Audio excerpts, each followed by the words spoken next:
Kado, ano po yung masasabi ninyo ngayon na si Vice President Inday Sara Duterte pinadala na po ng subpina ng NBI dahil umano sa pagbabanta niya sa buhay ni Bubo Marcos? Alam niyo mga kabasa, wala naman hindi naman titigil yung mga yan hanggat hindi nila natatanggal sa pwesto si Inday Sara. Hindi titigil ang mga yan kung hindi ipakukulong nila si Inday Sara. Hindi titigil ang mga yan kung hindi nila papatayin ang mga Duterte. Hindi tayo papayag! Hindi kami papayag! Hindi titigil ang mga yan dahil sa labi, kapangyarihan, at influensya ang habol ng mga yan. Sakit na ho yan ng mga Marcoses. Sakit na ho yan ng mga Romualdez. Virus! Patagal na yan. Masahol pa sa virus yan. Masahol pa sa COVID pandemic yan. Dahil ito, kinakain ang ating kaluluwa.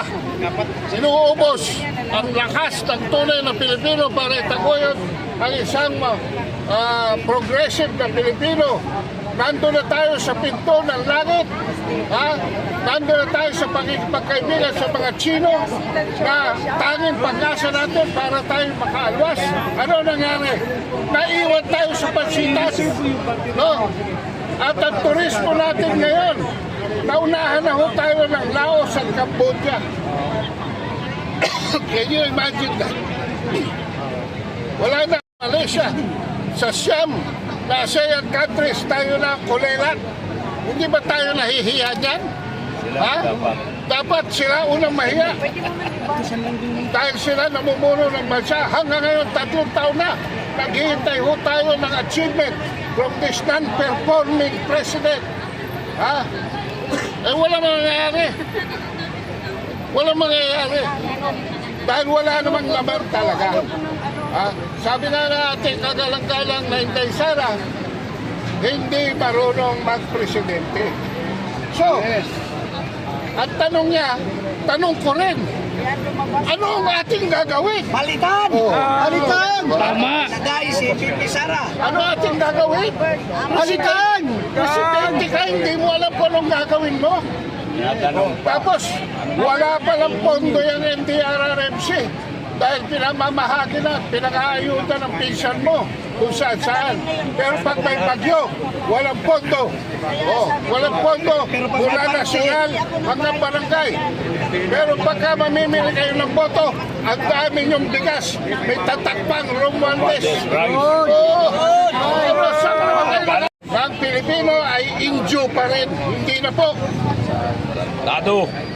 Matagal na po natin tinanggal ang mga Kastila. Matagal na po natin tinanggal ang mga Amerikano at tinanggal uli natin noong 1991, tinanggal uli natin noong 2016.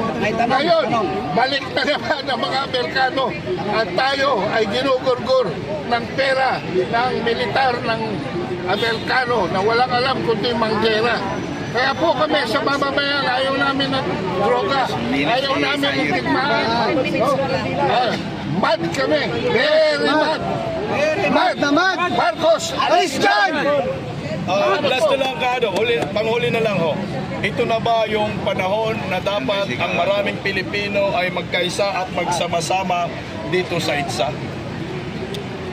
Alam nyo, dapat maganda na tayo.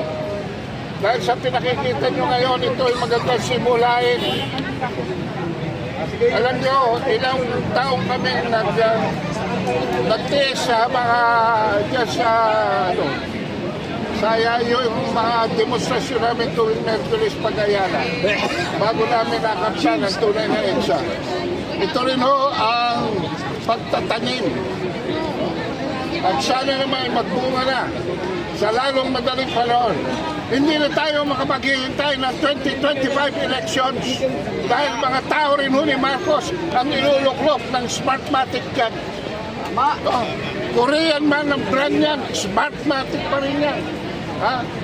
Korean man ang brand yan, mga taga-Comelec na yan, pareho pa rin yan. Kita po kami rito, tayo nakikiisa po kami sa inyo. At nagbibigay galang sa inyo pagkabayani. At mangunguna sa movement na ito na ang ating hangad ay lumaki kada araw para yung bastos sa Kongreso at yung bangag sa Malacanang ay matanggal na. Hindi tayo titigil hanggat hindi maalis yung mga squatter na yan. Na bigla na lang tayong nagising ay sila na ang may poder. At rinaidor pa tayong lahat sa hanap nila ng boto. Nakisama naman tayo. Pero saan tayo pinulot? Nabudol ho tayo. At ngayon sila na nasa poder para pinalalabas nila na ang mga Pilipino ay Indyo. Yan ang nakaka-insulto sa bawat Pilipino. Na ang bawat Pilipino ay bobo. Ang bawat Pilipino ay utosan. Bawat Pilipino ay slave. No? Dahil lamang gusto nilang makuha ang tagong yaman ng kanilang angkan. Kaya nag-aalsa na naman dahan-dahan ng taong bayan para ipakita sa kanila na patay na ang mga abusado. At kung hindi sila titigil, ay baka dala na naman sila. Pero hindi na ho yata sila tatanggapin sa Honolulu. Hanggang Guam na lang sila. Hanggang Guam. So, tingnan ho natin kung sino mamamayani nito. Ang 32 milyong bumoto kay Sara Duterte. So yan lang ho. Maraming salamat po, Ado. Mabuhay po kayo. Maraming salamat po. Ulitin natin ang Pilipinas Lumahal bago po ang dispersion. Okay guys, Kasi ang order ng dispersion yung gabi.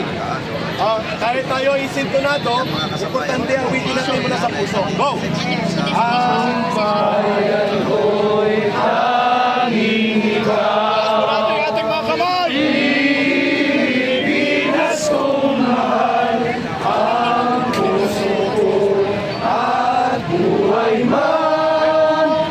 Sa iyong ibibigay, tungkulin kong gagampanan. Manalangin at maglingkuran ang Pilipinas kong mahal, ang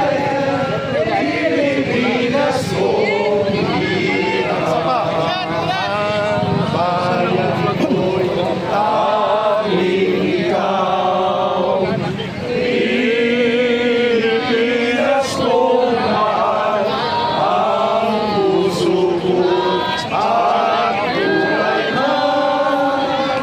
Sa iyo'y ibibigay, tungkulin kong gagampanan. Manalangin at paglingkuran ang babantayan. Pilipinas kong iyong sabayan yung kapta nito. Kay sarap mabuhay sa sariling bayan. Pilipino! Kung buhay, alipin at may kaya.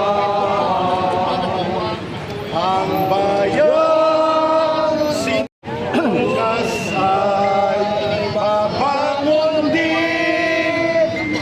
Ang silanay pupula sa timyas ng paglayan.